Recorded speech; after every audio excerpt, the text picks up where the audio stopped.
For decades, there was this one truth in social science that felt, well, almost like a law of nature. Mm.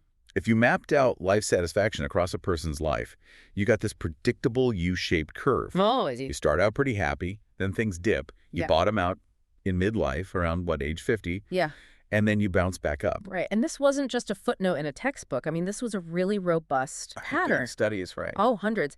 This shaped actual corporate well-being strategies, government mental health funding.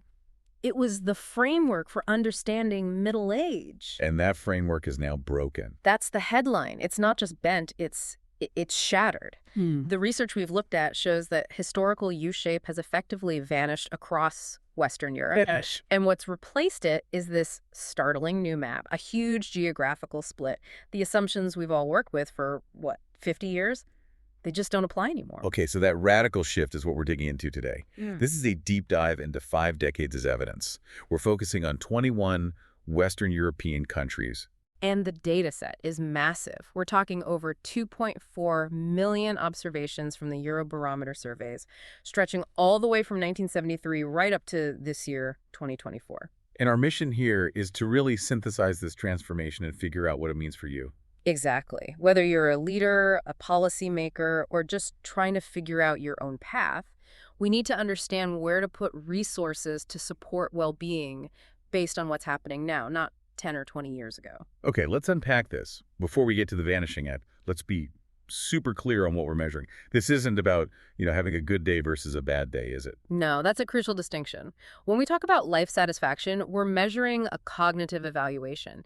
It's you taking a step back and assessing your life as a whole. The big picture. The big picture. It's a judgment, not a fleeting emotion, so it's different from just momentary happiness. Got it. So this long view assessment, for half a century, it gave us this consistent U-shape. Incredibly consistent. I mean, you look at the data from 1973 all the way to 2009, it's there. Clear as day, satisfaction goes down until you hit that 45 to 54 age bracket, and then it recovers. And even after the 2008 financial crisis. Even then. Through that whole next decade, 2010 to 2019, the pattern held. Middle age was still, on average, the low point. So 5 decades of stability, Yeah. and then you're saying it just disappeared.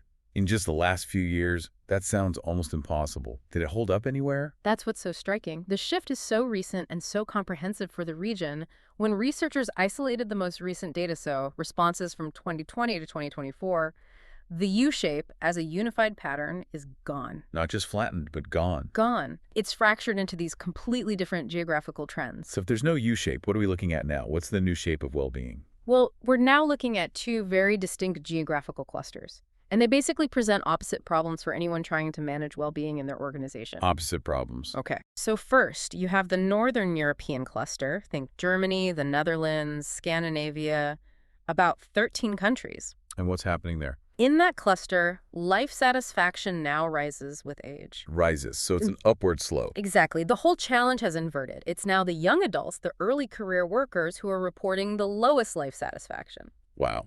Okay, and the second cluster? That's the Southern European cluster. So Greece, Spain, Portugal, 6 countries in total. Yeah. Here, believe it or not, satisfaction now declines with age. Wait, hold on. So the young people in the South are now more satisfied. Significantly more. It's being driven by this really strong, unexpected rise in youth well-being. Okay, this is the most fascinating part for me.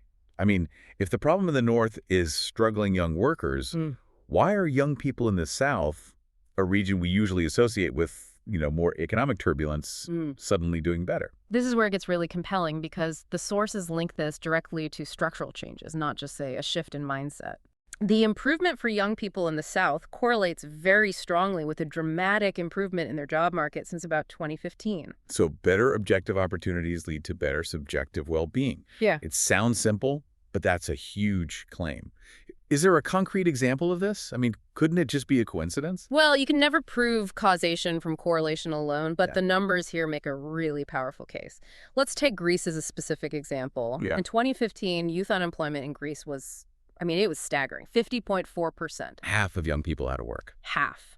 By 2024, that number had fallen to 22.3%. It more than halved. That huge shift reducing uncertainty, giving people a path, that seems to be the engine driving up life satisfaction for that entire young cohort. So if the economic structure, the opportunity, is the key ingredient, that's a massive finding. It suggests that things like job creation policies are maybe more effective well-being tools than, say, mindfulness apps. Exactly. The South almost acts like a natural experiment. It shows what happens when you dramatically improve the labor market for the young. And it's important because, at the same time, the dissatisfaction among youth in the North keeps getting worse. Which lines up with other research, right? It does. Other studies have been flagging a global decline in youth mental health since around 2013, with more anxiety and depression. The Eurobarometer data just confirms this trend is hitting the North hard, even while their southern peers have started to bounce back. Which brings us to the big so what for organizations. hmm If I'm a manager in, say, Berlin or Amsterdam, and my whole well-being strategy is built around that classic midlife crisis U-curve idea, Then you're fundamentally misaligned with reality. and that's not a small problem. It's a high-stakes problem. It leads directly to things we can measure: lost productivity, talent leaving, higher healthcare costs. You're basically misallocating your resources. Think about it. Your support systems are probably still focused on that midlife group based on the old data, but their well-being has actually improved relative to the young. So you're overinvesting in one group while completely missing the acute crisis happening with your younger employees. So on the ground, what does that mean? If I'm a young employee in Stockholm today, what should my manager be doing differently?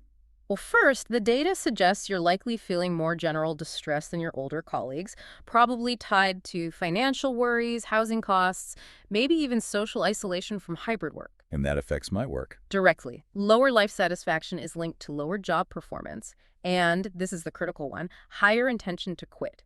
If your youngest talent is your least happy, you have a retention time bomb on your hands. And this isn't just a business problem. The sources are clear that this ripples out. Right. Oh, much wider. It affects things like housing affordability when people start families. It impacts social cohesion and even long-term economic growth. The message is urgent. You have to build systems that reflect the reality in your specific location. Okay, let's switch from diagnosis to action. We have to move past the one-size-fits-all model. So what are the specific interventions for these two clusters? Let's start with the most acute problem: the youth in Northern Europe. The dip is there, and it's driven by insecurity.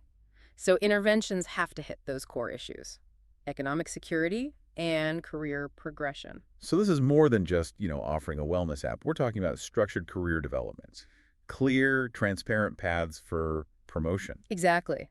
Young workers need to see a map to know how they can move up. And the sources also point to very targeted financial wellness programs. Like help with student debt or saving for a house. Precisely. Things that directly impact their sense of security. And we can't forget the social piece, especially now. With hybrid work, young people can feel really isolated, so building social connection is vital. Unilever gets mentioned as a good example here. Yes, they recognize that young workers crave clarity and growth. So they built these comprehensive early career programs with structured mentorship, transparent pathways, specifically to reduce that uncertainty. It's an investment in structure. Okay, now let's flip it. What about midlife in Southern Europe? Even with youth well-being on the rise, this group still has its own unique pressures. Right. Their challenge is less about getting that first opportunity and more about staying relevant and juggling all these external pressures. The so-called sandwich generation. That's a huge part of it. They're often supporting kids and aging parents, so organizations can help with things like flexible schedules or support for elder and childcare. And what about their careers? That's the other piece. They need robust support for career transitions. Reskilling programs are essential to help them adapt to tech changes so they don't get left behind. And Telefonica is a good case study for this. It is. They've been really proactive with reskilling programs to make sure their midlife workers stay engaged and employable as their industries change. But let's circle back to that powerful finding from the South. The link between jobs and well-being. We have to keep coming back to it. That correlation: falling youth unemployment, rising well-being, it's a massive signal. It suggests organizations need to prioritize things that create real, objective security. So deploying structural labor market ideas inside the company, what does that look like? It means you stop treating young workers as cheap, temporary labor. It means creating quality apprenticeship and graduate programs that lead to actual permanent jobs With real skill development? and transparent criteria for advancement.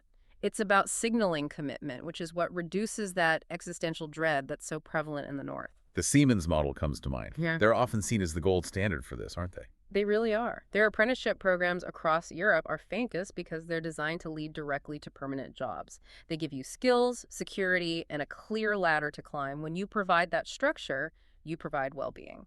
Okay, so beyond those big structural pieces, what other broad strategies are working? Communication is huge. Uncertainty is just a massive drain on well-being. ING Group, for example, has focused on being radically transparent about company strategy and how promotions work. That clarity really reduces anxiety. And we have to talk about the digital side of things, especially since the decline in youth well-being happened alongside the rise of the smartphone. Absolutely. Organizations have to set clear digital boundaries. That means actively discouraging after-hours emails and calls. Volkswagen did this, implementing policies to limit that kind of contact. It's a recognition that being always on is a major source of stress. And finally, a seamless approach to mental health support. Yes, it has to be comprehensive, accessible, and not just for people in a crisis. A huge part of this is training managers to spot the signs and respond with sensitivity without creating stigma. Deloitte has done a lot of work on this, rolling out mental health training for their managers. So when we pull this all together, what's the final synthesis? I think the evidence is screaming for a total reframing of how we approach well-being. For you, as a practitioner or a leader, the imperative is really threefold. No. First, you have to abandon the one-size-fits-all approach. The old myths are dead. You need to tailor your response by age, by geography, by the economic reality on the ground. Second, recognize that objective conditions are central. A secure job and a clear career path are probably the most powerful well-being tools you have. And third, Build adaptive systems. The fact that a 50-year pattern could vanish in 5 years is a lesson. You have to be constantly monitoring, learning, and ready to shift resources as these needs change. the end of the U-shape isn't just a data point. It's a huge shift in the human experience, and it demands our attention. But that experience in Southern Europe, where falling unemployment led to rising satisfaction, it gives us a roadmap. It really suggests that focusing on structure, security, and opportunity might be far more powerful than just focusing on individual resilience. Which leaves us with a pretty provocative question to mull over. As you review your own strategies and budgets, are you trying to treat a systemic economic problem with individual feel-good fixes? And in doing so, are you missing the root cause entirely?